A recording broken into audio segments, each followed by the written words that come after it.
It is recording. Be careful what you say now. I know. I'm like, well, Can't do anything hold about on. saying how much we love Salt Lake over Provo anymore. Yeah, those subjects are off limit. There you go. Okay, so let's get started with introductions. Aaron, you are first on my screen. If you Yes, can I'm Aaron introduce yourself. Okay, sure. I'm Aaron Scabland. I live in the River Grove neighborhood, and I'm the Director of Operations for BikeWalk Provo. Perfect. Kira? My name is Kira. I'm the volunteer coordinator for BikeWalk Provo, and I work with Provo Bicycle Collective. Thank you, Kira. I just dropped off the canopy at the collective a few minutes ago, so it's there for you. Of course, I wasn't there. I know you're never there when I come. It's a curse. Chelsea. Hi, my name's Chelsea. I'm the communications director. And now a Salt Lake resident, but we won't talk about that. Just kidding. Karen. Hi, I'm Karen, and I'm the newsletter editor. Thanks, Karen. Thanks for getting us here every month by sending out reminders for this meeting. Britton. I am Britton. I'm the GIS specialist. All you need to know is I make maps and try to make data look really pretty. So Sweet. We're excited to hear from you today. Jacob. I am Jacob Brooks. I'm the creative director and head of the rack crew currently. So Cool. Stan.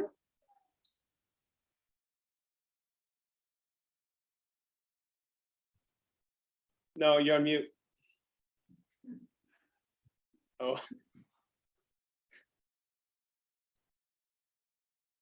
Yes, there we go. Oh, weird. We still can't hear you, Stan. Zoom's not in your favor today. Let me introduce Stan. Stan writes our BikeWalk Provo stories. So he interviews people in the city who are biking, walking, scootering, using active transportation in different ways, and always writes an inspiring story. If you ever have ideas for somebody who he should interview, then please suggest it to Stan on our Slack channel. Okay, Carol.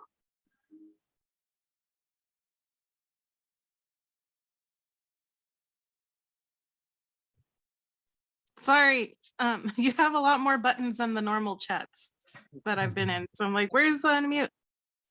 Hi, I'm Carol. I live in, I think this is the Timpanogos neighborhood. I like seeing everything that BikeWalk Provo does, and now I'm helping with being more of an advocate for family biking. Yay, Carol. We love this. And actually, our next announcement, I'm going to turn it over to Kira to introduce any new volunteer assignments. So she'll tell everyone a little more about what you're going to be doing. Thanks for joining. And Dakota.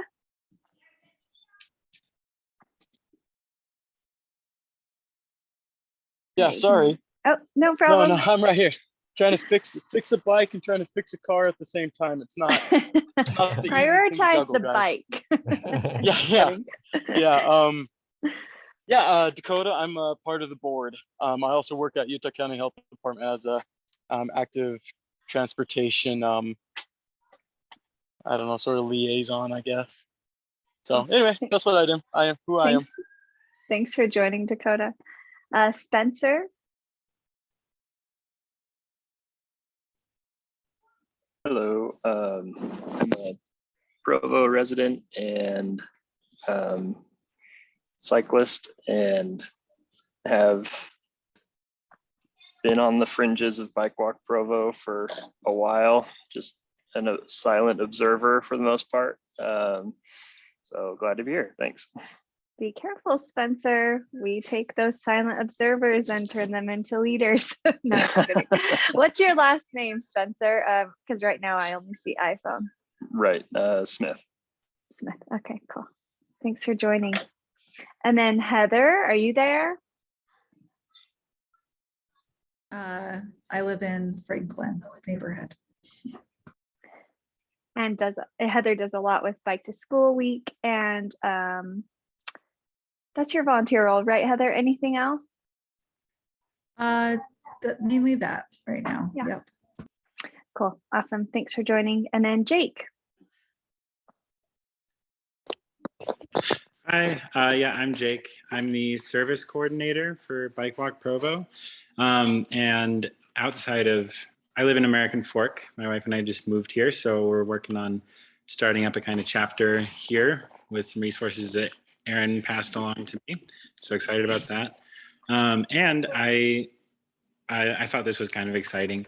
I'm on the green team at Qualtrics at work, and I am now the global head of active transportation. So, Whoa. yeah, I don't know if it's just like I persuaded them to give me an honorary title or if I'll actually get to spend any money. But I get to meet with all of our offices around the world, and virtually for now. I don't get to fly, which would be fun someday, but get to work on bike infrastructure at the offices. So that'll be fun. That is awesome. Good work. Like, I think that's such a cool testament to advocating where you can really spread and grow to other places too. So nice job. Great example. We love to hear that. Go global. That's a pretty big deal. That's better than any of our titles in BikeWalk Provo. Yeah, I made up my own title, so I think I'm gonna add the global part to it. Yeah, that's a good idea. Yeah, I mean, okay. Make it a global organization. Everybody's the global lead of something. Yeah, that's true. Sweet baby. Good to have you too. Thank you. Yeah, the babysitting. Awesome. Okay, now I'm going to turn it over to Kira to tell us about any new volunteer placements, volunteer positions that since our last meeting. So I think Carol might be the only one that's currently on this meeting, and she kind of said so, but her Carol's agreed to kind of take on the task of being like a family bike coordinator, and maybe we'll create some more volunteers that work with her to have a sort of committee that organize like family bike rides, family events. Maybe we'll get into bike buses.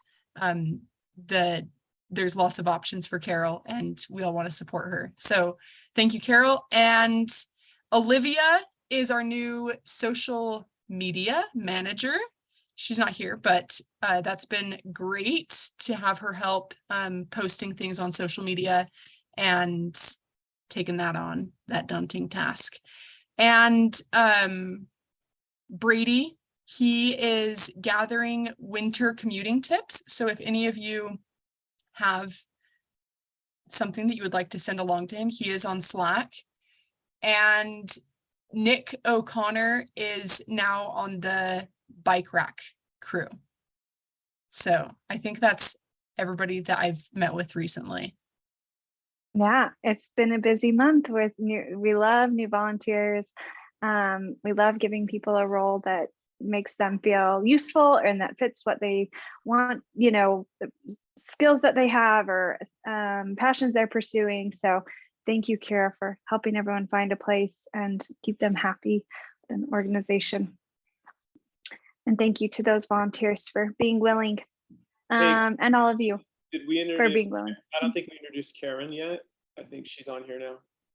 We did. Karen introduced herself, but Clark just joined. So if Clark, okay. Yeah, it's okay. If Clark wants to introduce himself, go ahead, Clark. Hey, Clark Brixton, Director of Data and Research. Thanks. Right, Karen, you introduce yourself. Give me a thumbs up. I remember hearing it, but okay, perfect. Jacob was distracted. It's okay. Mountains, by the way, anybody have a view of the Provo Mountains? It's insane right now. So yeah, that's probably it. Yeah, it's really Sorry, pretty. Chelsea's like, where's my mountains? Sorry, it's your choice. No, I'm just kidding. Okay, cool. So on our agenda today, actually, one more thing I want to announce is that we are planning towards or hoping for, we're trying to, okay, we are going to have our next monthly leadership meeting, or I'm sorry, monthly volunteer meeting, this meeting. We're going to do it in person, or we're planning to do it in person as long as we can find a space. So space TBD, probably the collective. Kira has offered the Provo Bicycle Collective as an option, and that's probably where we'll be. But we'll send out information, but we'd love to see you guys in person. If you can join next month in person, that is our plan at the moment. So just wanted to give you guys a heads up about that and the announcements. Okay, so our agenda today, I'll just name the 4 things that we're gonna talk about. First is the Halloween events. So I'd love, Jake, I didn't give you a warning, sorry. But first, Carol will talk about the ride and the costume winners. And then second, Jake, if you could talk about just the volunteer work we did, or the service, we provided at the Halloween downtown event, that would be great too, just briefly. Next, we'll have Britton. He's going to give us a tutorial on an active transportation feedback map that he's created. So that will be second. And then after that, Aaron is going to talk to us a little bit about our new affiliation with Families for Safe Streets and an upcoming event called World Day of Remembrance that they promote with other organizations that we're planning to participate in. And then we may have time, and if Rick West joins, I'll prioritize this too. But I thought we could also discuss Governor Cox and UDOT's vision for an interstate bike network. So if we have time for that, great. If not, we can. There's kind of a discussion going on our Facebook group about that already, and we could continue it there if we don't have time here. Okay, so let's get started. Carol, let me give you the floor to just tell us about your first social ride that you planned for BikeWalk Provo, how it went, and who our costume winners were. So yes, it was my first ride, and I took too long to decide the details, so I think that's why the turnout was low. And also, I'm still figuring out how to use social media for advertising things, like myself. But the costume winners, I don't remember their names, but I gave them a reflective vest and a new rear light, so that was cool for them. That's awesome. I have a picture. Can you put pictures in the chat, or do I need to share my screen? I don't know. Maybe Kira. Okay, I might have a naked child come in there in the bathtub, so I'm trying to block that view for you for just a second. Hold on. Carol, why don't you continue while I sort this? And I'm really glad that Kira and Aaron were there, because we went down Center Street, and I normally wouldn't have gone down the Center Street. I'm still becoming a more confident rider, and like figuring out when I have the right of way, because I feel like everyone else is more aggressive, so I never know if I have the right of way. So I wouldn't have gone down Center Street if I didn't have Kira and Aaron with me, so that was good. I don't have a lot to say. There wasn't a big turnout like I expected, like I hoped. But again, that was the whole, I didn't figure out the details soon enough and then posting. But I was thinking of making a social calendar for rides ahead of time, so that everyone knows there's a ride every month, and it's like, it's going to be a theme or something, but like just that it's kind of expected, and that way there's less need to constantly be posting online. At least that's my idea right now.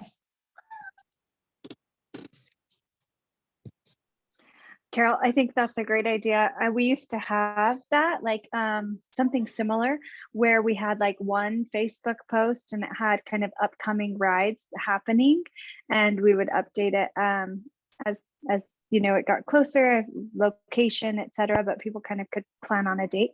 I also want to say, I don't think that the turnout was your fault either. I think that like a lot of BikeWalk Provo people that would usually come to the ride were already at the site, like volunteering crosswalks. And so we kind of split our resources basically that day. And then the Halloween is just a busy day for families too. So I know I was like running from school pickup to the event and to, back and forth. So like, I wouldn't put any of that on your lack of, like your planning or anything like that, my opinion. So, and then social, we, happy to support you in that with creating Facebook events and things like that for upcoming social rides that you do too. So don't feel like you have to take that on yourself. Like, we have the communications team who can definitely help too. I tried to grab the picture, but my computer is freezing up. So Kira, if you have it and want to share, great. If not, well, not worry about it. We'll post them on social media after. I've got it. Oh, perfect. Thanks, Aaron. Maybe. Just a moment. Yeah, there it is. There they are. So you can see our chat that we don't know the names of these winners except Bill and Ted, which is not their real names, that's their costume.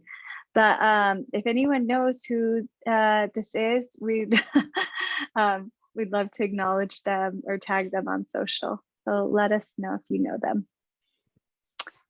No one does? Okay, we'll find them.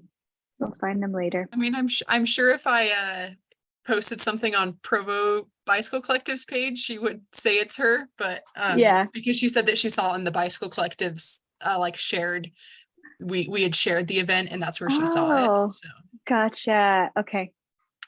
Good. Yeah, I want to know who they are, and I'm glad that they participated. And thank you, Carol, for organizing that and giving them a prize. So it's great.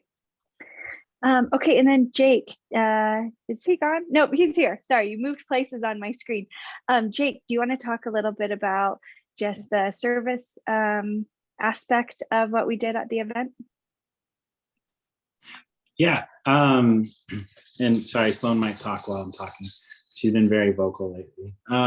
We will enjoy it. It is really cute. She's a cute baby. So yeah, so Carol, sorry we kind of took some of your participants away, but it was for a worthy cause, I promise. I thought we had a really good turnout.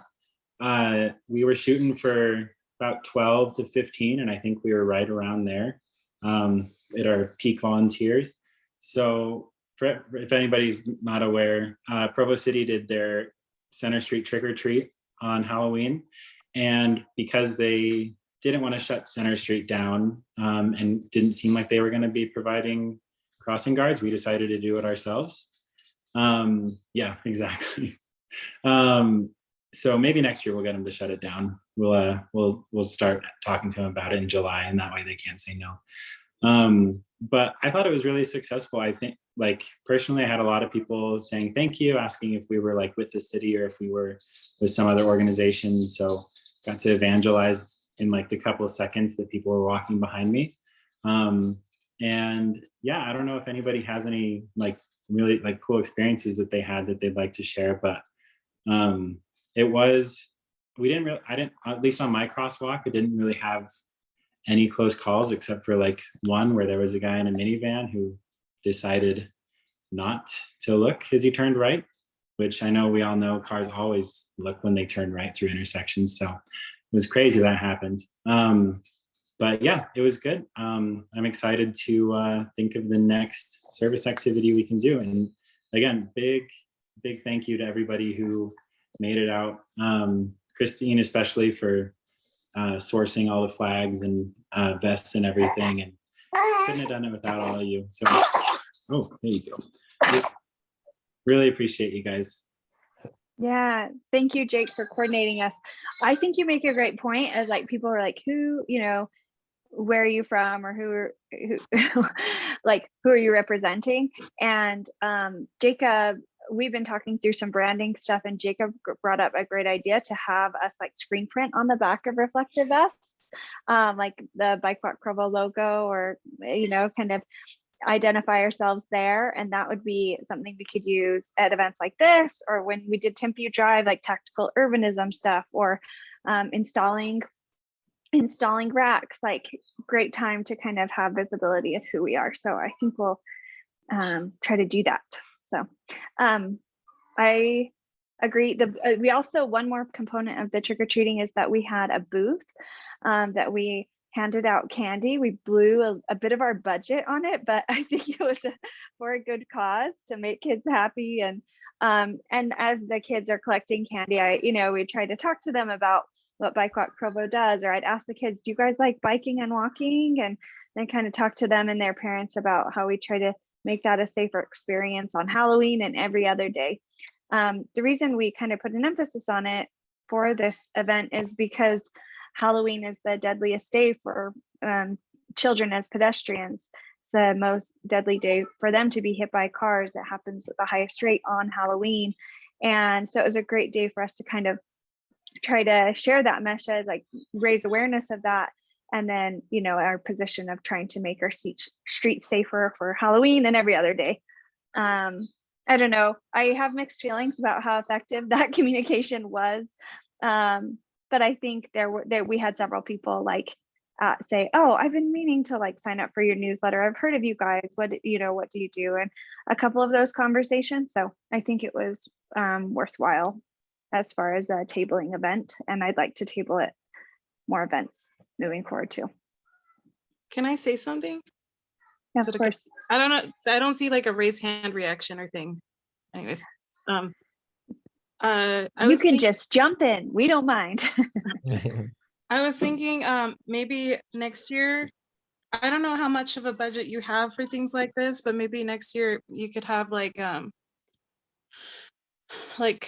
reflective stickers or like things that help children be more visible that are fun to hand out instead of candy. And then we could have like little just tiny little flyers to give to parents on like how to keep the streets safe for children, especially around Halloween. That way it's like, because it's hard to talk to like a ton of people all at once, but that might be a good idea for next year. I love that. So we had glow sticks. So I had ordered about 200 glow sticks and they were all gone within like the first 30 minutes alongside the candy. And then we ran out of candy and then we bought more candy and ran out of all that candy. So we probably gave out, I don't know, 800 or 1,000 pieces of candy and we ran out before the event ended. So I heard Costco had a good deal on candy. I was like, wait, how my sister-in-law got Dum Dums like 1,000 bag for like $15, and I was like, my 300 piece was $13 at Smith's. Yeah, that's good to know. Where did you go to get the candy? So I saw the receipt. You went to Smith's, okay? You broke the pact of boycotting. Oh no, I forgot. I'm just joking. Jacob, there were children demanding candy. I know. This was 2 blocks away. I wanted you to ride all the way up to Costco and get the deal, okay? I'm going on mute now. Oh, how dare you call me out for getting kids candy? No, I'm just kidding. I was thinking, it's even though it's Halloween, we don't have to pass out candy. I mean, maybe I don't know, maybe that's why I don't get a lot of trick-or-treaters, but there's years where I just pass out stickers and like little toy things. Yeah, no, I love that. Yeah, so that was my motivation to do. Go ahead. Because glow sticks only last a night, but like a little reflective pin or like a little thing that lights up that we can buy in bulk cheaply somewhere that says like BikeWalk Provo. That way, like they can, if they are bicyclists, they can like put it on their clothes or for the children. Anyways, that was my idea. No, that's a great idea. And I love the idea of distributing material too. I always want to strike a balance between like giving people things that are just going to end up as litter, right? And like, especially at that volume on Center Street, but we do have some like QR codes they can scan to get information, but yeah, no, great ideas. Thank you. And I think it's an event. Number one, we'll try to advocate earlier to have Center Street closed and push back on the kind of excuses that we heard this year about, I don't know, not having budget for it or things like that. Because if Provo City is, in my opinion, if Provo City is kind of participating or helping sponsor the event, then there should be some kind of deal that could be brokered to allow Downtown Provo Inc. to shut down Center. So really quick, Christine, just before we move on from service stuff, I'm wondering, because we talked about, next year on Halloween, starting our planning like a few weeks further in advance or a few months maybe, so we can we can get like swag or Provo City to be more cooperative or anything like that. I'm wondering if there's any events like in the spring that we could start talking about and planning for, that we could have a presence at? Because I was thinking, like, you know, going into summer, people are much more receptive to be outside biking, walking, that kind of thing. I think if there's any like city events that we could start planning for now. I don't know of any off the top of my head, so I don't know if anybody else does, but I'm thinking of two that I remember Center Street being closed down for in the past few months. One is the Utah Valley Marathon. They closed down Center for that event, and that's in the spring or early summer. And then the second is that this year they had a car show on Center Street. That was just a few weeks ago. And so those are the two I can think of, but I'm sure others can think of other. Farmers market used to be downtown. Yeah, the farmers market used to be on Center. Now it's in the park. So I loved it when it was on Center Street. Every Saturday, the road was closed. The rooftop concert series too. And that isn't a thing anymore, unfortunately. They had like, but they used to shut it down for that. Yeah. They haven't done that for 2 years, and I've heard that they're not doing it moving forward, but maybe there are other events. Jake, now that we kind of have contact with Downtown Provo Inc., they'd be just a good resource. We have their email address, and we could ask about their kind of calendar of events. Cool. Yeah, I'll talk to Quinn. Thank you. Yeah, you bet. Good idea. Okay, and I want to make sure Britton has time to give this tutorial. We're doing good on time, but Britton, if you want to take over, I don't know if you have screen share or need it. Just a minute, but you can take over and give us a map tutorial. Sweet, thank you, Christine. Yeah, you bet. So I'm going to paste the link in the chat of the accessible map, so you guys can use it or follow along, do whatever you'd like. So let me get the shared screen going. Can y'all see that?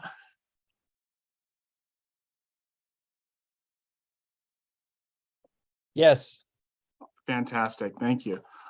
So when you open up the link to the active transportation map, it should take you to this with a little sidebar that opens in and out to adjust for the viewing of the map. So to give the background on this, this is just a little project I thought of that I think would benefit BikeWalk Provo. And the end goal of it is to essentially be used as a tool to help with addressing any concerns, issues that are happening in along the Wasatch Valley. I imagine at these early stages, it's going to start with just around Provo, and then hopefully the metropolitan area of Provo, and then Utah County, so on and so forth. But the idea initially started when we know about last month, Bird ended up signing a contract with Provo, which started a new scooter share program along the city. And we've had super pedestrian or the link scooters for years now. And so we've had a really good relationship with the people with super pedestrian. We would do like bike and scooter tours with them, and it was good. They had similar concerns about active transportation and making sure the scooters are not being a hindrance, but actually helping with citizens in the city. And so most of this isn't to mostly dig on Bird, but to make sure that Bird scooters are held up to the same standard that super pedestrian left for them.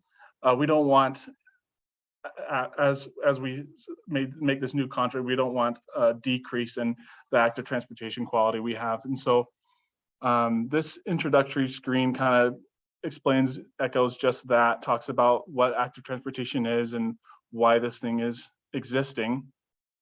And then this, as we scroll down here, it kind of explains how to use the map. I won't go too much detail about that because I'm going to walk it through for you guys. And this shows essentially the different things that you have. If you want, you can open it and read these on your own time. BikeWalk Provo logo. So as it stands right now, we don't have too much data yet in this, but the idea is that it can be a public feedback map where anyone who has this link can access this map and put a point anywhere they are about where there might be maybe a scooter that's parked incorrectly or blocking the sidewalk, or if they have any ideas or suggestions that BikeWalk Provo or advocacy group can use to help improve the area for like tactical urbanism, like maybe if the bird parking sections need to be repainted, that could be a potential project that could be posted here as an idea. Or if you find an area that has a lot of goat heads that needs to be identified as a potential place that we could do some projects on, just as a way to keep track of a lot of different things that are happening as we go live our lives day to day. And the end goal of it right now is as we add continuously more data to this map and more people know about it, we can use it as a tool to help with our end goals of improving active transportation and helping more people use it. So I should note that this screen you're seeing right now is the desktop layout of it. If you open it with your tablet or iPhone or just regular phone, it's going to have a different sort of layout. But most of it is pretty intuitive. On the desktop, it can be hard to, in these current like beta stages of it, the main points are a little bit smaller than on the phone version. Just little nitpicky things like that. But the end goal is to improve it as it goes along. Like the iPhone was never the iPhone it is today on its first try. So we're gonna improve this thing as it goes along, and once we find more things to it, we'll make it good. So I guess I'll stop dilly-dallying this and just show you guys how to use it. So if you want to add a point, you just go to the plus here and you'll see it says add a point, and it'll bring up this little pane where, let's say I want to add a picture of a scooter that was not parked correctly along Center Street, right? So I'll hit new feature here. And let's say I found it, oh man, you know, for being a GIS person and map people, I should really know where Center Street is on here. We'll put it right here. Yeah. Where is that? Yeah, right there. That's perfect. So once I place it down, it's going to ask a couple questions. Is this going to be a compliment or a complaint? Like, it could be something like, take a picture and be like, this is something I saw that I enjoyed seeing. Birds should be doing more of this. Or a complaint as in like, this is something we can potentially work on, right? And so, excuse me, so we'll make the public input type. We have tactical urbanism as an option, pedestrian accident, not parked properly, blocking sidewalk. So we're going to select not parked properly.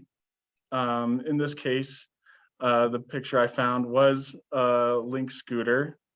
And today's date that I found it on was this date. And that's my name. And these things are also optional. One concern we might have is that people are publicly sharing this information, and people might not be really enthusiastic about that. So that's only going to be an option if they want to be contacted by BikeWalk Provo or someone about things we could do to look further into it. And so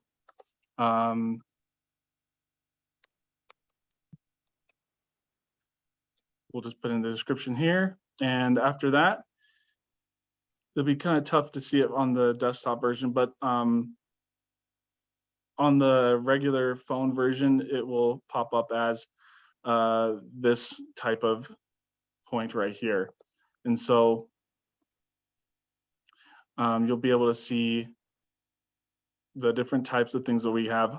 Ideally, we want as little of the complaints as possible and more compliments, because that would be a good sign that we're doing good. But being able to see where these problem areas are very useful.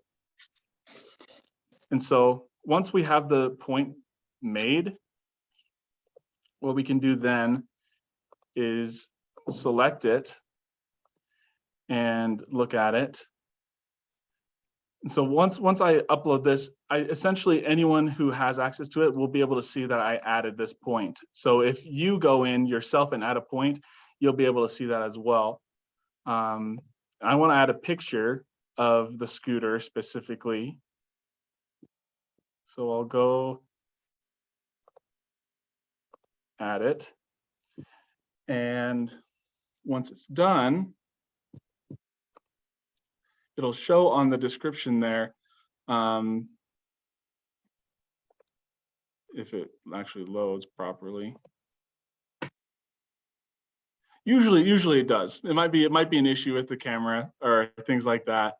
But yeah, this is essentially as it is right now. It's still pretty much in development and very open to suggestions of what things you want to add to this that could potentially improve it.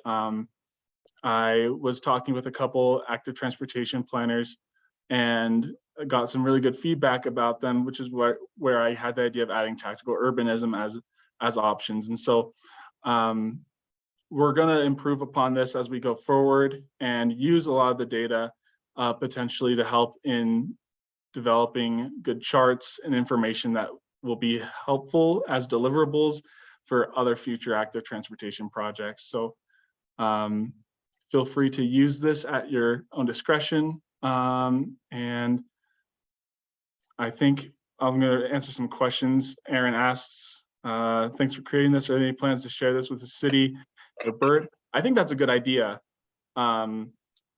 I think it would be nice, essentially, especially if we can get in contact with Bird, like we did with Michael at Super Pedestrian. I think it would be good to help them kind of get a more public input perspective about this stuff. And Jacob. Yeah, so I think it was a few months ago, actually, Taylor Anderson of Sweet Streets up in Salt Lake, he posted something very similar to this. Did you end up seeing it?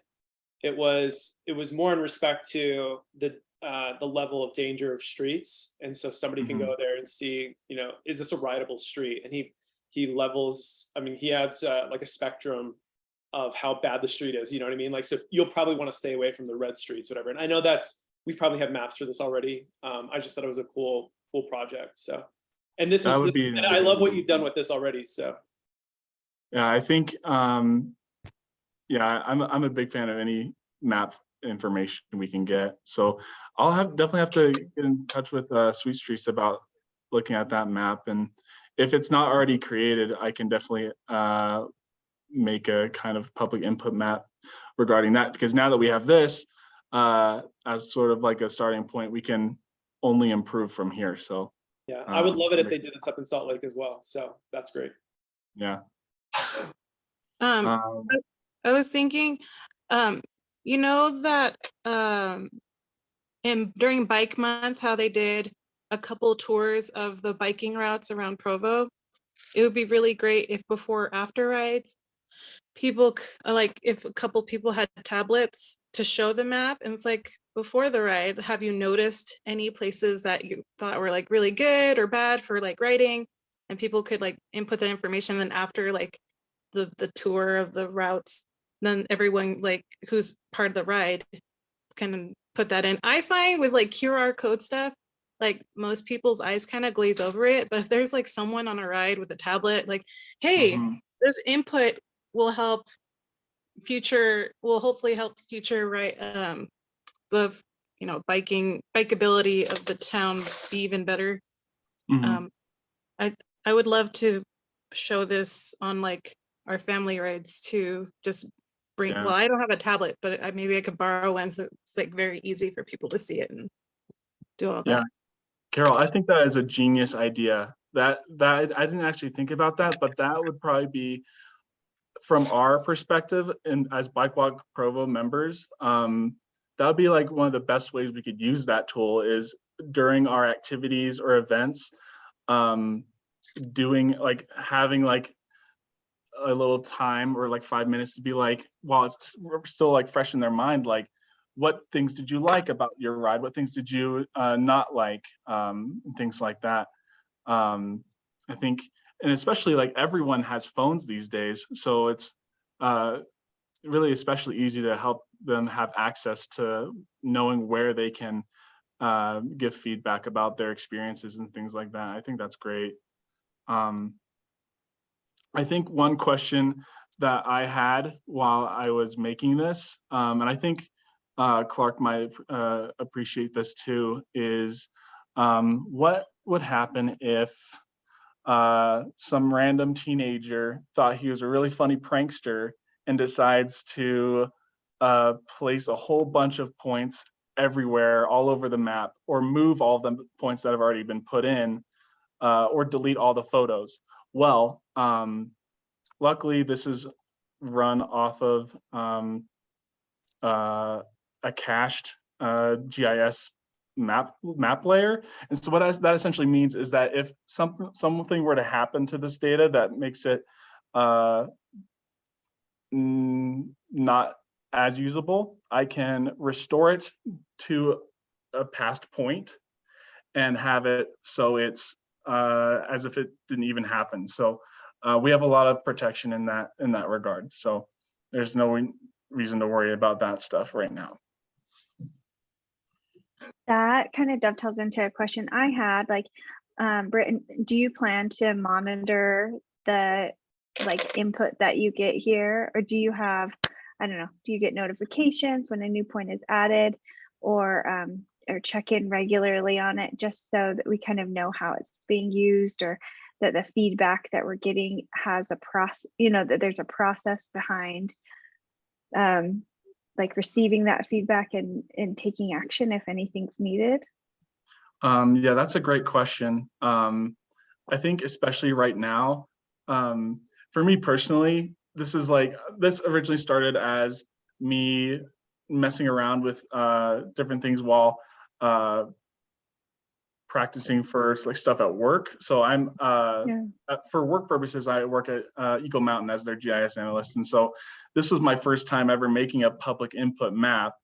And for that reason, I see it sort of as like a passion project of sorts, where it's my baby. And so especially during these really early phases, while we're improving it and making it as good as it can be, I'm going to be looking at it quite frequently. I see myself looking at it probably like two to three times a week, especially once we start getting a lot of feedback for it. And then once we get to that point where we're at a good point with it, where we don't feel like it needs to be improved any further, I think at that point, I can delegate sort of responsibilities to someone in those instances to be a moderator or set up potential notification things like you were mentioning. That could be something worth looking into. Awesome. Yeah. And yeah, that's the map we have so far. Thank you guys for sticking with it. Yeah, thank you for creating and for giving us a tutorial on how to use it. Any other questions for Britton? Thank you Cool. again. That's so Yeah. awesome. That's a great tool. Thank you. Okay, cool. Next on our agenda is Aaron. So Aaron, can I turn it over to you to talk about Families for Safe Streets. Yeah, sure. So I've been thinking about this for a while, but I think our experience on Timview Drive and trying to get public support to make our streets safer led me to think about kind of branding and who we are and how we appeal to a wider audience. How do we create a broader coalition to build support for safer streets? And at some point, as I was thinking about that, I started poking around and I discovered an organization called Families for Safe Streets. So I'm going to share their website with you, I hope. Oh, darn it, where did it go? Can you see my screen? Yeah, okay. So I need to go back to their, so this is their website. So Families for Safe Streets is basically an organization that was started in New York about a decade ago. It's a offshoot of an organization that's similar to BikeWalk Provo called Transportation Alternatives, advocacy organization in New York City. And about a decade ago, they started this group that seeks to honor and pay respects to those who have been hurt by traffic violence. And then not just honors those people and remembers them, but actually works to make change, to act and change the system. And so I reached out to Families for Safe Streets, and one of their volunteers, and actually they have some paid staff as well, I believe, reached out to me. She was a mom who lost her son in a crash about a decade ago in Brooklyn, and we've been corresponding since then. I decided that it would be important for this to be a statewide organization. We have other entities like Sweet Streets in Salt Lake and some other groups throughout the state that I thought would want to be involved. I thought we'd be more effective if that was the case. We've held a couple of Zoom calls statewide and also with Amy from New York. And we reached to the point where we're ready to sign an MOU. And the reason I think we would be more effective if we had if we became a chapter of Families for Safe Streets is that it's easy. I think it's easier for people to be dismissive of bikes and even walking. And that's kind of our identity. But if we were able to trot out the name Families for Safe Streets, and we also involved folks who've lost members of their family or had members of their family be injured, that would really make for a more powerful argument to change our street design. So that's, I think, all I have to say. And so in addition to the other advocacy groups, local advocacy groups, BikeWalk Utah is also going to be involved. They're in just Bike Utah. Oh, Bike Utah, yeah, Bike Utah. Yeah. Thank you. And they're increasingly talking less just about bikes and more about active transportation, including walking and scootering and so on.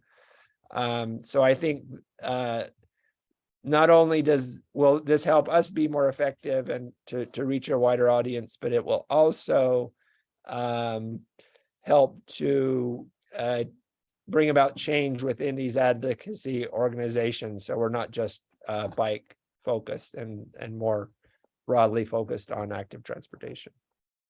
So that is what I have to say. Any questions? One other thing that I need to mention. So our first event as a chapter, as an affiliate of this organization will be, and you can see here, the World Day of Remembrance. And this will be on November the 20th, a Sunday, which is an ideal time to do this just before Thanksgiving. This is a worldwide event. And you can see that there's a variety of resources that they've made available to us. We're planning to hold an event here in Provo. We haven't decided what we're going to do.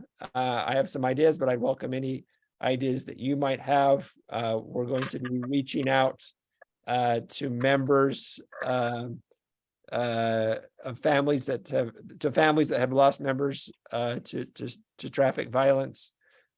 So put this on your calendar, and we'll be publicizing this in the next few weeks. And I'll be turning to the communications team to help push out some of this information as well. BikeWalk Provo normally hosts the Rite of Silence, right? For those who have had yes, yeah, and that's in May, and that's it's largely focused on bikes. Although when we had a young man while he was walking get hit and killed, we also included that in our ride that year. So this would be separate from that and a broader focus. I'll just chime in on some of the reasons why I thought that joining or creating a chapter would be really beneficial. And just to clarify, we're not changing BikeWalk Provo to Families for Safe Streets or anything like that. We're just creating an affiliation so that we can do events like this that are more nationwide, worldwide even, and also kind of connect the different organizations in Utah that are advocating for safer streets. Another thing I really like about what Families for Safe Streets does is it creates a community and resources for families that are affected. And after the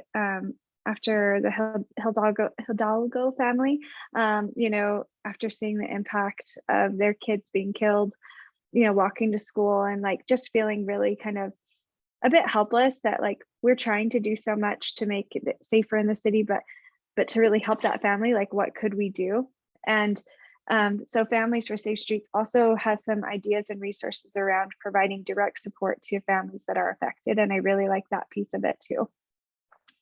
And as a part of this chapter, this affiliation, we would also be reaching out to those families and giving them opportunities to be involved in helping to make the streets safer, so these sorts of things don't happen again, or they happen much less than they are now.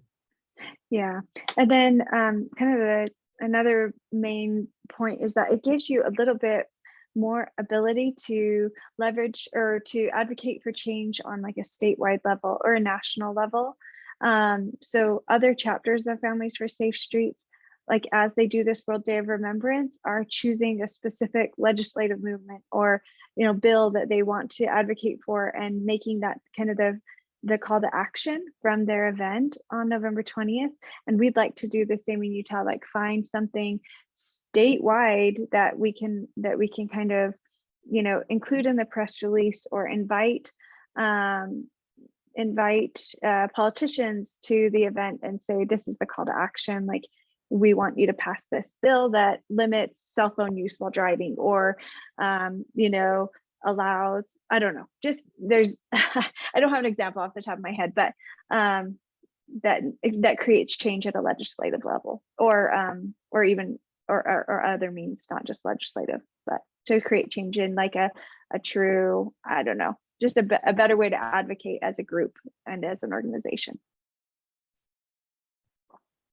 So those were appealing things. No, yeah, that's good. I was just going to say those were appealing motivations for us to do this. Yeah, that's great. Are we going to somehow tie this in with our website eventually? Yeah, so we'll talk about that and try to figure out the best way to do that. Sounds good. Yeah. Because it's not just BikeWalk Provo, the statewide chapter also includes, you know, Sweet Streets and Southern Utah and Bike Utah and the Hobble Creek Bicycle Association and others that are joining too. And maybe we can use the transportation alternatives as a model. They have their own website and it's connected to Families for Safe Streets and vice versa. Yeah. So I think all of the local organizations in Utah could be connected to a kind of common kind of chapter website.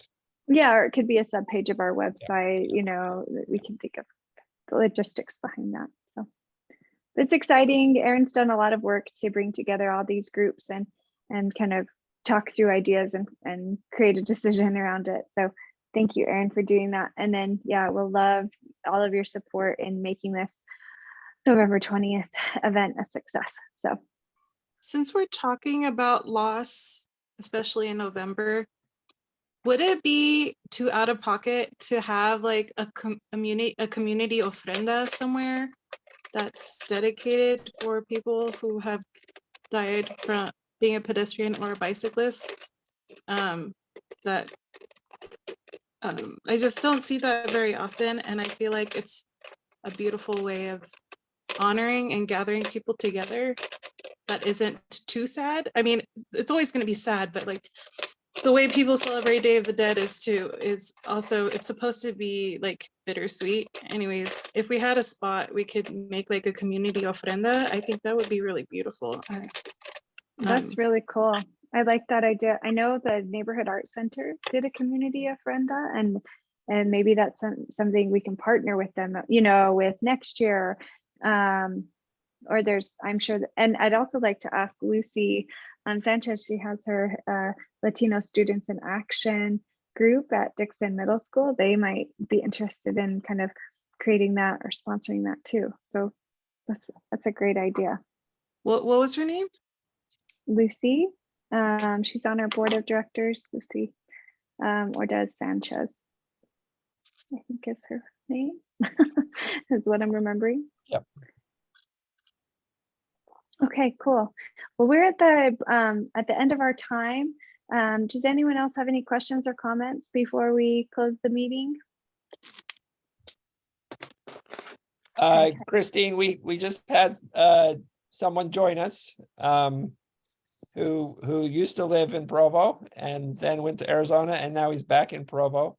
While he was cool. here and a student at BYU, he did great things on campus, and he just joined us, so maybe we can give him a chance to introduce himself. Stephen? Hi, sorry, I must have got the time wrong. My job is still in Phoenix, and so while I'm at work, I'm still in Phoenix time. No problem. Nice to meet you, Stephen. Thanks for joining. We recorded the meeting, so you can, I think we recorded it. Yep. So you can watch it later and hopefully join us next month too. Yeah. Welcome back to Provo. Yeah, thank you. All right. Well, thank you all so much for joining. As I mentioned, we're going to try to do next month's meeting in person for our year end. So keep an eye out for that information, and we'll see you next month. Happy riding. Okay. Thank you. Thanks. Thank you. Have a good night. Thank you. Bye-bye. Stephen?